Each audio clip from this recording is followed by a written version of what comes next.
Hello guys, Nika here with your daily neuro nugget. Before we get started, I want to say I am staying super cozy here in Chicago. It is cold. Let me know in the comments, how are you guys doing? By the way, thank you guys for watching. It means a lot when you guys leave comments because I get to maybe not always reply to every single one of your messages, but I am gaining perspective from all of you because again, I may miss things or maybe you have more information to add to the video. So I love that. Thank you guys for sharing. And also thank you guys for donating some cash to me. I saw 2 people gave me $2 and another person gave me $5. So I'm gonna go get my decaf for the day. Before we get started, guys, I need to remind you when I am using words such as S-A, D-V, S-O, unaliving, it's not because I'm wanting to appease sensitive people. I am all for freedom of speech. So why am I self-censoring? You have to remember, I've had 3 to 4 channels already. I've gotten banned from 3 to 4 channels. So I'm being more cautious.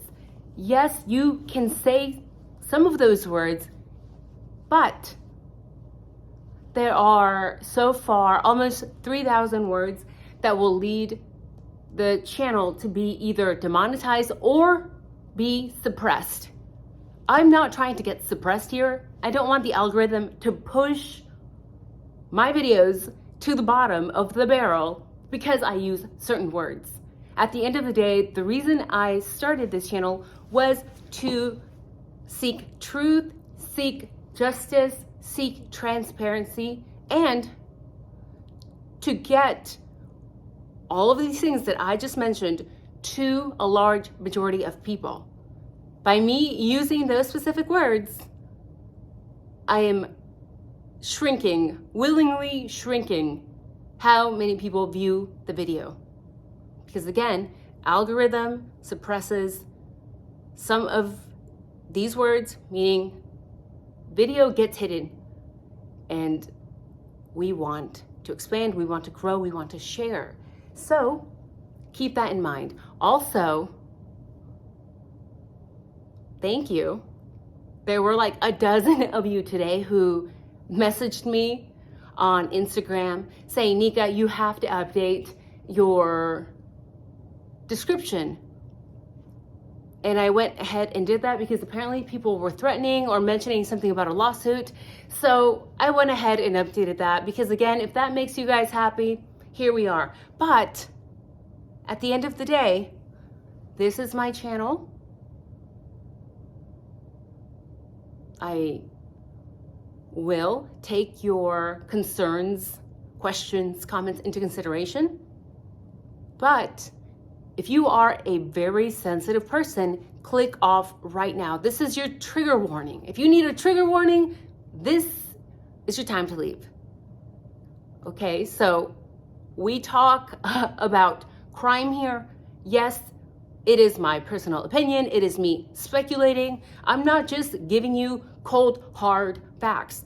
Why not? Because if I were to do that, I wouldn't be here. We really don't have that many cold, hard facts because gag order and people are not allowed to talk about it. So really, this is why we are here, to speculate, to theorize. Because to me, in my personal opinion, this is how we open up our minds. This is how to think critically, question everything, accept or entertain possible theories, address potential suspects. So I've wasted enough time today as usual. Time is very snug. So let's talk about things that are hard to talk about. Okay, we're gonna talk about people that deleted themselves off the planet. Cleere. young girl found 3 days after she passed away. Her father, out of state. The family, out of state, concerned, saying, Hannah always calls. This day, she always calls. She always talks to family. What is going on? Father gets a hold of Moscow LE and says, you need to do a welfare check. I do find it odd that there was a roommate in the place where she lived, but even the roommate didn't know. Hannah had been passed away for 3 days. I find it very strange because I have found people when I was in the military who had been passed away, sometimes for less time than that, sometimes for a day and a half, sometimes 2 days. And let me tell you, the smell is strong. Maybe they had opposing work and school schedules, so maybe she wasn't there often, but she was there. The roommate was there. So again, I always question everything. Why didn't she call? Just something to think about. Why do we have all these roommates who are not calling? And maybe it's a generational thing. You guys know I am old. So in my time, if I had a roommate, even if I didn't talk to her, but I kind of knew her schedule, I would still keep an eye out for her.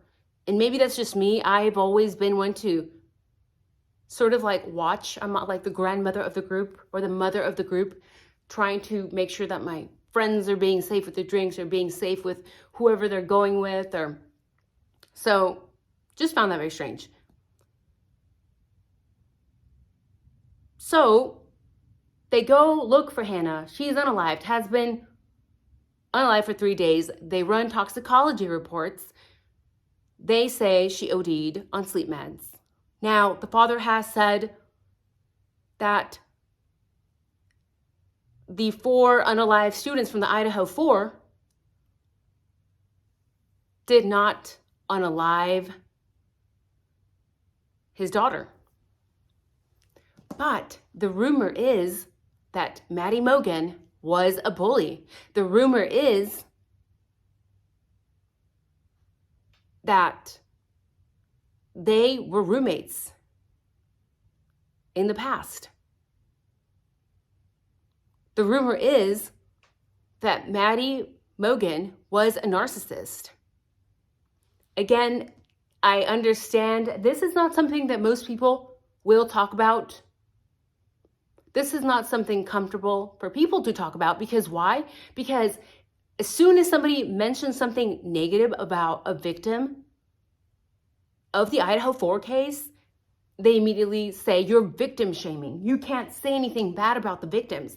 But at the end of the day, we are not doing that. That is not our goal, to victim shame. We are here to question.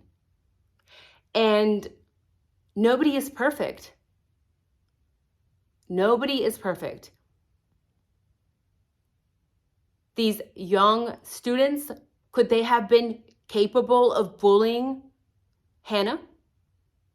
Could Maddie have been capable of being such a person? I think most people have the capacity to be a bully if pushed or if raised a certain way. And when we look at pictures of Hannah compared to the IDAHO4 victims, we realize Hannah does not look like a typical sorority girl. Is it possible that maybe she had trouble fitting in? And on top of that, if the speculated bullying actually took place, and by the way, I urge all of you, go to PubMed, find studies and look at statistics, because people deleting themselves off the planet because the bullying is a real issue. Okay, so it's a real issue. People do it all the time. especially high school, college-aged students and females in their early 20s are at the highest risk. This is not to draw away attention from males, but percentages are statistically higher. Bullied females in college unaliving themselves. I will link some studies, skim through them, let me know what you think. So when I look at statistics, yeah, statistically, I think it is very possible that Hannah unalived herself on purpose. Is it also possible that maybe she just did it without realizing that she had OD'd on the sleep meds? Yes, that is also possible. But at the end of the day, the crimes took place on November 13th. Hannah's birthday, November 15th. So is it possible that someone within Hannah's close circle, maybe very close friends, were just enraged? Imagine, again, this is all my personal opinion. This is all speculation for entertainment purposes only. But is it possible that Hannah maybe had a very close friend or family member who she was actually venting to about being bullied? Is it possible that she had a close person who she would maybe talk to on the phone or in person and say, this is horrible, this is what's going on? And is it possible that when Hannah passed away, that this person had some information, background information on who had bullied Hannah? Or maybe somebody just assumed, with the assumption alone, that somebody was bullying Hannah and somebody just falsely assuming that that's why Hannah unalived herself. People do crazy things. So is it something that we should speculate about, that potentially these girls maybe were not so nice, that maybe Maddie Mogen had her flaws. Maybe she was not a nice girl. I think it's very possible. Not to mention, Maddie's Pinterest has been looked at and people have said, by the Pinterest alone, she's a complete narcissist. Believing in fairy tales, believing in it's her way or the highway, all these very narcissistic social media posts on her Pinterest.